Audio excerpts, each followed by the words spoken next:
la famille, coucou les amis, j'espère que vous allez bien. Moi je vais très bien par la grâce de Dieu. Aujourd'hui je suis très contente encore d'être dans vos maisons au travers de cette vidéo. Alors cette vidéo est spécialement pour répondre à quelques questions. Donc, avant de commencer, je vous demande vraiment de vous abonner, de liker, de partager, de commenter, s'il vous plaît. Donc, je vais essayer de récapituler un peu parce que c'est comme les mêmes choses que plusieurs personnes me posent et plusieurs personnes sont victimes également. Donc, on va parler du voyage. Je pense que j'avais fait une vidéo là-dessus où j'avais expliqué que le voyage, c'est quelque chose qui se prépare à l'avance. Ça se prépare comment? Vous prenez les informations. Donc, vous faites comme la collecte des informations. Et il faut savoir également, vous voulez voyager avec quel statut. Le voyage, c'est pas l'aventure. Si vous partez, vous dites que je veux me lancer dans l'aventure, et bien, ce qui va se passer, c'est que vous allez aussi trouver des personnes également qui vont vous escroquer dans l'aventure. Donc, il y a beaucoup de sites, il y a beaucoup de sites qui naissent pour pouvoir escroquer les gens. Ils se font passer pour des agents d'immigration, ils vous donnent des fausses adresses. Vous êtes par exemple en Afrique, vous n'avez pas la possibilité de vraiment vous assurer que c'est une adresse correcte. Et parfois même sur Google, vous pouvez mettre l'adresse et ça va vous montrer un bâtiment, mais alors qu'ils ne font même pas partie de l'immigration et ils n'ont même pas des bureaux dans ces bâtiments-là. Donc faites très attention. Moi, je vous conseille vivement et vraiment de tout cœur de pouvoir faire les choses dans la bonne voie sur le site officiel du gouvernement. Dans mes vidéos, j'ai l'habitude de mettre ça en barre de description. Prenez le temps de rentrer dans le site du gouvernement. Prenez le temps de prendre toutes les informations dont vous avez besoin. Choisissez le statut qui vous convient. Par la suite, regardez ce que le gouvernement exige en fonction de ce statut-là. Donc, si c'est pour un visa, par exemple, travailleur qualifié, on vous demande les exigences, c'est par exemple d'avoir des diplômes, de téléverser tous vos documents de diplôme. Et c'est officiel. Vous allez voir que quand c'est le site officiel, la somme d'argent qu'on vous demande est vraiment bas par rapport à ce que les arnaqueurs vont vous demander. Vous savez, il y a des dossiers ici que le gouvernement demande. Il vous demande juste des frais de traitement, 100 $.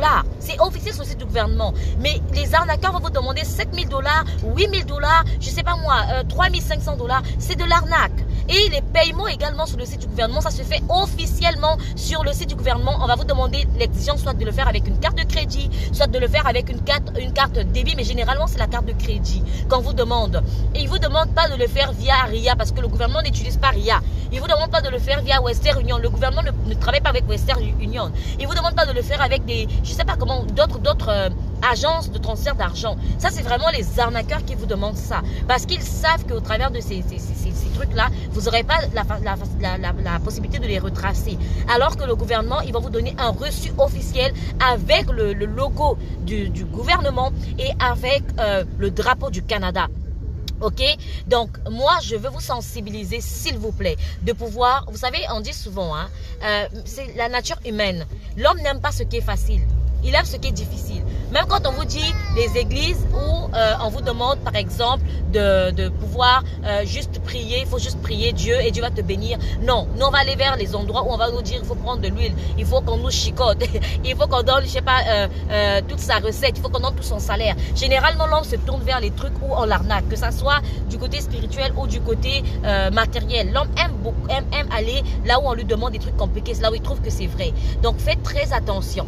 Moi je vous conseille de pouvoir examiner d'abord votre demande, de vous assurer de quel statut dont vous avez besoin et par la suite de pouvoir faire votre demande. Arrêtez les histoires de consultations où je ne sais pas, on va te consulter. On va te consulter quoi? C'est l'hôpital? C'est pas l'hôpital. Hein? Le gouvernement ne te fait pas de consultation. Le gouvernement te demande d'aller dans le site, de faire l'admissibilité. Et en plus, moi, ce que je dis vraiment les gens, je ne sais pas pourquoi on aime vraiment les trucs compliqués. L'admissibilité, pour voir ton admissibilité, le gouvernement va te poser des questions qui sont conformes à l'exigence. On va te demander par exemple pour quelle province tu veux postuler, quel âge as-tu, quel est ton niveau par exemple de langue et tout. On va jamais te demander même ton compte bancaire, combien tu as le compte bancaire. Toutes ces informations, on va te demander de relever bancaire et tout à la fin de la procédure. C'est-à-dire quand ils ont eu ton dossier, ils ont traité ton dossier, ils pensent que tu es apte à pouvoir venir au Canada. En ce moment-là, si c'est par exemple une procédure qui demande que tu prouves comme la somme d'argent que tu as ou que tu prouves vraiment ce que tu as dans ton compte bancaire. Et ils vont te demander ta preuve financière. Ça, ils vont te demander ça vraiment à la fin. Mais ce n'est pas au début quand on voit les arnaqueurs, on va te faire signer un contrat. Le contrat avec qui? Arrêtez de signer des contrats que vous ne comprenez pas et que vous ne... Ce sont des pages et des pages. Ils vont vous dire non de payer les 5 000 $, les 6 000 $. Faites très attention. Je vous conseille, mes frères. L'argent est difficile. Si vous avez de l'argent facile, envoyez-moi gratuitement, pardon. Mais l'argent est difficile. Et que quand vous voulez voyager, assurez-vous que vous êtes en train de faire la bonne affaire. Et la bonne affaire, c'est comme quelqu'un qui veut investir. On n'investit pas dans le néant.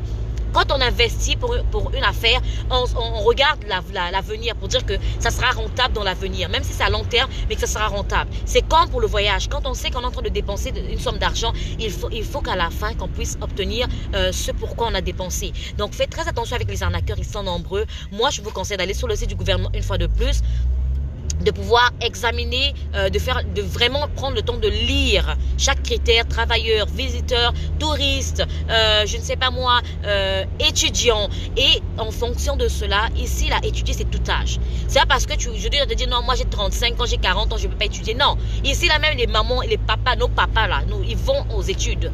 C'est possible de réaliser ses rêves ici au Canada. Ça ne dépend que de toi, c'est ta volonté. Donc, c'est toi qui choisis.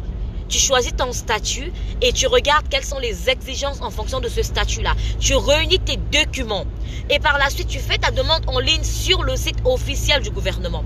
Le paiement va se faire via carte de crédit, je vous le dis encore. Et ça serait de manière officielle sur le site du gouvernement. Quand tu auras fini, tu auras la possibilité de pouvoir suivre l'état d'avancement de ton dossier sur le site du gouvernement. Ils vont te demander de créer un dossier. Je pense que je vous avais montré ça, mais je vais refaire une vidéo où je vais vous montrer comment on crée son dossier sur le site du gouvernement. Quand vous allez créer votre dossier, il y aura même un numéro qu'on va vous donner. Et ce numéro-là, c'est le numéro de votre demande.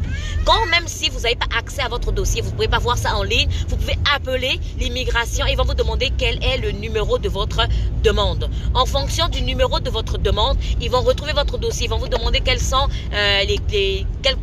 comment on appelle ça, les questions de sécurité. Lorsque vous allez répondre à tout cela, vous allez m'excuser pour le bruit des enfants, parce que nous sommes en voiture. Lorsque vous allez répondre à tout cela, vous allez voir que le gouvernement va simplement vous donner les détails concernant le délai de traitement, concernant l'état d'avancement de votre demande. Donc, tout est de manière officielle et de manière sûre. C'est vraiment la seule chose que je demande à mes frères. Si vous n'avez pas de diplôme, vous n'avez pas d'expérience, il y a des procédures également pour vous, mais ce sont des procédures officielles. Arrêtez de passer par des personnes qui vont vous dire que ce sont des agents d'immigration. Il y a même des avocats ici qui ne sont pas enregistrés dans le barreau de l'immigration, mais qui se font passer pour des agents d'immigration alors qu'ils ont le titre, c'est vrai, mais ils sont rayés du barreau. Donc quand vous passez par eux, la chose qui va se passer, c'est que vous allez vous faire arnaquer votre argent. Et même si vous arrivez au Canada, il peut aussi arriver quand vous refusez, quand vous refoule parce que votre dossier n'est pas conforme à la loi canadienne. Donc veillez à cela et moi je vous dis à très bientôt pour d'autres vidéos. En tout cas, abonnez-vous, partagez pour sensibiliser nos frères, pour sensibiliser nos soeurs. Vous avez des questions, n'hésitez pas à me poser des questions. Je réponds aux questions, même ça peut prendre un temps, mais je réponds à vos questions via YouTube ou via Messenger, Sarah Moussoudi. Vous pouvez m'écrire à tout moment, partagez au maximum, likez, abonnez-vous. On se dit à très bientôt pour une autre vidéo. Je vous souhaite un excellent week-end. À très bientôt.